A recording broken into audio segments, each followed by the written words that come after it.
కాపాడుకోవాల్సిన బాధ్యత నిజం చెప్పాలంటే ఒక ప్రొడ్యూసర్గా మనం ఎన్ని సినిమాలు తీస్తాం ఎన్ని చేస్తాం కంటే 52 వారాలు ఆడి 52 వారాలు ఉండే ఎగ్జిబిటర్ మీద ఎక్కువ బాధ్యత ఉందండి. అతనికి ఆ బాధ్యత విస్మరించి అతను ఎంతసేపు కోడిని కోసుకుని కోడిని తినేద్దామని అనుకుంటాం మూలంగా వచ్చిన సమస్య అండి ఇది. అది పరిస్థితి. కమర్షియల్స్ అయిపోయింది. సో అది ఏదైనా ఇక మాట్లాడేటప్పుడు మీరే ఉంటారు కాబట్టి లాజిక్గా అదేదండి ఇప్పుడు కావాలంటే అవ్వగా సార్ కాదు గొడవ పెట్టుకుంటారు. 11 పాయింట్లు డిస్కస్ చేశారు. 11లో 4 పాయింట్లు అందరికీ ఆమోదయోగ్యం అని చెప్పారు. ఇంకా 7 పాయింట్లు డిస్కస్ చేద్దామని చెప్పి అన్నారు. అదే ఇప్పుడు ఒకటండి అది పర్సంటేజ్ కావాలి. ఇప్పుడు ఒకటండి ఇప్పుడు వాళ్ళు 15 సినిమాలు పర్సెంట్ 20-25 సినిమాల పర్సెంటేజ్ కావాలంటున్నారు కాబట్టి మనసులో మాట ఆ 20-25 మేము అడుగుతుంది 100 సినిమాలు పర్సెంటేజ్ ఇవ్వాలి. అది మేము అడుగుతుంది. ఇప్పుడు సావిత్రి కథ ఉంటుంది కదా, ఆ ఒక్క ప్రాణం తప్ప ఏదైనా అది కాదు, ఆ ఒక్క ప్రాణమే అని సావిత్రి అంటుంది. ఆ సావిత్రి భాషలో మనం ఉన్నాం. ఆ ఒక్క ప్రాణం తప్ప అన్న ఎమిడి పురుషులు ఎగ్జిబిటర్లు ఉన్నారు. నిన్నటిదాకా మా పరిస్థితి బాబు మాకు ఇవ్వండి అని అడుగుతున్నాం. ఈరోజు వాళ్ళు 15 సినిమాలు ఇమ్మంటున్నారు కాబట్టి మేమేమంటున్నాం అంటే 100 సినిమాలు ఇస్తేనే ఈ పర్సెంటేజ్ నడపాలి, ఈ సబ్ కమిటీ నిర్ణయం తీసుకోవాలి అన్న ఒక ఆలోచన మీ అందరి మీటింగ్ అభిప్రాయం తీసుకొని ఇవన్నీ ఆమోదించేనే సబ్ కమిటీలో రావాలి. అంటే ఈ సబ్ కమిటీ మళ్ళా మమ్మల్ని మోసం చెయ్యొద్దు అన్న ఉద్దేశంతోనే మళ్ళీ మీరు 15 సినిమాలకు మీరు పర్సెంటేజ్ ఇచ్చుకొని మా పరిస్థితి ఏంటి అంటే మేము మళ్ళీ జీవితం అంతా ఇలాగే మళ్ళీ మీటింగ్లు పెట్టుకొని తిరగాల? కాదు కదా. అందుకనే సినిమా నడిపేది మేము, నడిపించేది మేము, కార్మికుని బతికిచ్చేది మేము కష్టపడేది మేము. సంవత్సరానికి 2 సినిమాలు 3 సినిమాలు వచ్చి మీరు ఆ సినిమాల పర్సంటేజ్కి మా పరిస్థితి ఏంటి అనేది మీ అందరి అభిప్రాయం తీసుకొని ఈ మెమోరాండం ఇవ్వడం జరుగుతుంది. ఇది మెమోరాండం కాదు, వాళ్ళకి చేస్తే 100% పర్సంటేజ్ సిస్టంలో ఆర్డర్ పాస్ అవ్వాలా, లేదు అంటే అది పర్సంటేజ్ ఎన్ని రోజులైనా ఇది సబ్ కమిటీ మీటింగ్లు పెట్టాలే తప్ప ఏది నట్టడానికి లేదు, ఎవరెవరో నిర్ణయం తీసుకోవడానికి లేదు. ఇక్కడ లీజు వానర్ల పెత్తనం జరగనివ్వం. అందుకే మీ అందరి అభిప్రాయం తీసుకుంటే మనం దీన్ని ప్రెస్ స్టార్ట్ చేస్తాం. ఇది ఏకాగ్రంగా తీర్మానం చేయొచ్చా?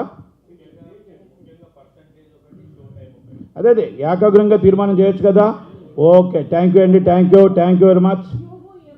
అన్నీ క్యూబ్ ఈఎఫ్ఓ ఎగ్జిబిటర్ భరించాలండి. దీంట్లో ఏమున్నాయో అన్నీ మనం అమలు చేయడానికి ప్రయత్నం చేద్దాం.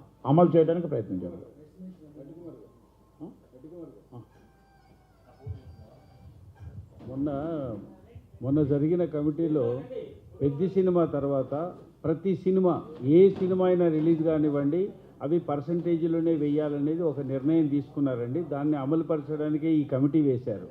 రెండోది ఏంటంటే పర్సంటేజీ సిస్టమ్ వచ్చినప్పుడు యూఎఫ్ఓ క్యూబులు కూడా భరిస్తామని ఎగ్జిబిటర్లు చెప్పడం జరిగిందండి.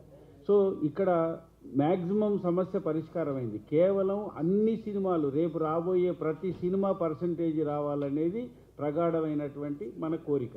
అది వస్తే సినిమా ఇండస్ట్రీ బాగుంటుంది, మనము బాగుంటాం, రన్ వస్తుందండి సినిమాకు. ఇప్పుడు మార్నింగ్ మన వాళ్ళు 2:30 షో అన్నారు, ఓకే అతను ఇస్తే పర్వాలేదు.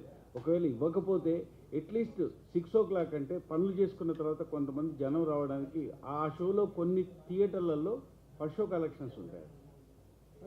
ఇవ్వకపోతే అనే పదం వస్తే కాదు రాజేంద్ర గోపాల్ గారు, ఇవ్వకపోతే అనే పరిస్థితి వస్తే ఆ 20-30 సినిమాల పర్సంటేజ్ మర్చిపోండి, మా 200 ఇస్తాం, మీరు ఆడండి. అంతే. ఏమండి మేము అడుగుతున్నది ఒకటి, మీరు చేస్తే పెద్ద చిన్న తేడా లేకుండా అన్నీ ఒకటే రకంగా చెయ్యండి. చెయ్యకపోతే పర్సంటేజ్ సిస్టమ్ అనేది మొత్తం పెద్ద సినిమాలు కావాలంటే జరగవు. అది మాత్రం మీకు అయిపోయింది. అంతే తప్ప ఏదైతే ఉన్నాయో అది జరగాలి. వాటితో పాటే పెద్ద సినిమా పర్సంటేజ్లు కూడా జరగాలి. ఒప్పుకోవాల్సిందే ఎగ్జిబిటర్, ఒప్పుకోవాల్సిందే డిస్ట్రిబ్యూటర్. అది అందుకనే తీర్మానం అందరి తరపున తీర్మానం చేస్తున్నాము తప్ప ఇక్కడ సబ్ కమిటీ కూడా అదే పోరాడుతుంది. ప్రసన్న గారు కానీ మేము మధ్యలో నేనెళ్ళినా ఇదే పోరాడతాం. ఈ పోరాటం ఆగదు. ఎందుకంటే పెద్ద నిర్మాతలు కూడా సహకరించమని అడుగు చేస్తామన్నారు, సహకరిస్తారు కూడా.